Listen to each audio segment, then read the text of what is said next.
Chapter 26. By and by I was smitten with a silver fever. Prospecting parties were leaving for the mountains every day and discovering and taking possession of rich silver-bearing lodes and ledges of quartz. Plainly, this was the road to fortune. The great Gould and Curry mine was held at $300 or $400 a foot when we arrived, but in 2 months it had sprung up to $800. The Ophir had been worth only a mere trifle a year gone by, and now it was selling at nearly $4,000 a foot. Not a mine could be named that had not experienced an astonishing advance in value within a short time. Everybody was talking about these marvels. Go where you would, you heard nothing else from morning till night. Tom So-and-so had sold out the Amanda Smith for $40,000. Hadn't a cent when he took up the ledge 6 months ago. John Jones had sold his interest in the Bald Eagle and Mary Ann for $65,000 gold coin and gone to the States for his family. The widow Brewster had struck it rich in the Golden Fleece and sold 10 feet for $18,000. Hadn't money enough to buy a crepe bonnet when Sing Sing Tommy killed her husband at Baldy Johnson's wake last spring. The Last Chance had found a clay casing and knew they were right on the ledge. Consequence feet that went begging yesterday were worth a brick house apiece today, and seedy owners who could not get trusted for a drink at any bar in the country yesterday were roaring drunk on champagne today and had hosts of warm personal friends in a town where they had forgotten how to bow or shake hands from long continued want of practice. Johnny Morgan, a common loafer, had gone to sleep in the gutter and waked up worth $100,000 in consequence of the decision in the Lady Franklin and the Rough and Ready lawsuit. And so on. Day in and day out, the talk pelted our ears, and the excitement waxed hotter and hotter around us. I would have been more or less than human if I had not gone mad like the rest. Cartloads of solid silver bricks as large as pigs of lead were arriving from the mills every day, and such sights as that gave substance to the wild talk about me. I succumbed, and grew as frenzied as the craziest. Every few days news would come of the discovery of a brand new mining region. Immediately the papers would teem with accounts of its richness, and away the surplus population would scamper to take possession. By the time I was fairly inoculated with the disease, Esmeralda had just had a run, and Humboldt was beginning to shriek for attention. Humboldt, Humboldt was the new cry, and straightway Humboldt, the newest of the new, the richest of the rich, the most marvelous of the marvelous discoveries in Silverland, was occupying 2 columns of the public prints to Esmeralda's 1. I was just on the point of starting to Esmeralda, but turned with the tide and got ready for Humboldt. That the reader may see what moved me, and what would as surely have moved him had he been there, I insert here one of the newspaper letters of the day. It and several other letters from the same calm hand were the main means of converting me. I shall not garble the extract, but put it just as it appeared in the Daily Territorial Enterprise. I quote, "But what about our mines? I shall be candid with you. I shall express an honest opinion based upon a thorough examination. Humboldt County is the richest mineral region upon God's footstool. Each mountain range is gorged with precious ores. Humboldt is the true Golconda. The other day an assay of mere croppings yielded exceeding $4,000 to the ton. A week or 2 ago an assay of just such surface developments made returns of $7,000 to the ton. Our mountains are full of rambling prospectors.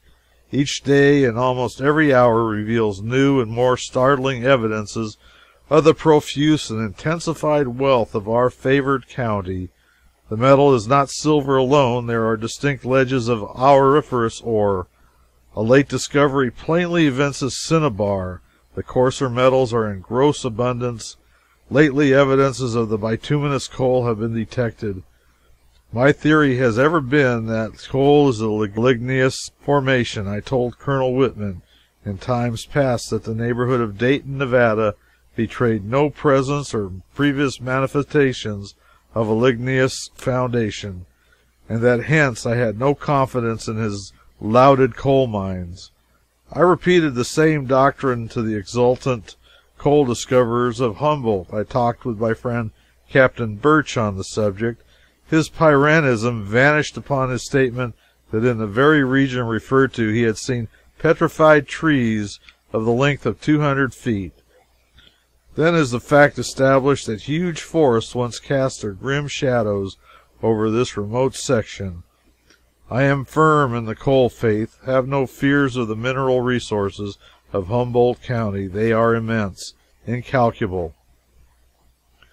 So let me state one or two things which will help the reader to better comprehend certain items in the above. At this time, our dear neighbor, Gold Hill, was the most successful silver mining locality in Nevada. It was from there that more than half the daily shipments of silver bricks came. Very rich and scarce, Gold Hill once yielded from $100 to $400 to the ton, but the usual yield was only $20 or $40 per ton. That is to say, each 100 pounds of ore yielded from $1 to $2. But the reader will perceive by the above extract that in Humboldt for 1/4 to nearly half the mass was silver. That is to say, every 100 pounds of the ore had from $200 up to about $350 in it. Some days later, this same correspondent wrote, I have spoken of the vast and almost fabulous wealth of this region. It is incredible. The intestines of our mountains are gorged with precious ore to plethora. I have said that nature has so shaped our mountains as to furnish most excellent facilities for the working of our mines. I have also told you that the country about here is pregnant with the finest mill sites in the world. But what is the mining history of Humboldt? The Sheba mine is in the hands of energetic San Francisco capitalists. It would seem that the ore is combined with metals that render it difficult of reduction with our imperfect mountain machinery. The proprietors have combined the capital and labor hinted at in my exordium. They are toiling and probing. Their tunnel has reached the length of 100 feet. From primal assays alone, coupled with the development of the mine and public confidence in the continuance of effort, the stock had reared itself to $800 market value. I do not know that 1 ton of the ore has been converted into current metal. I do know that there are many lodes in this section that surpass the Sheba and primal assay value.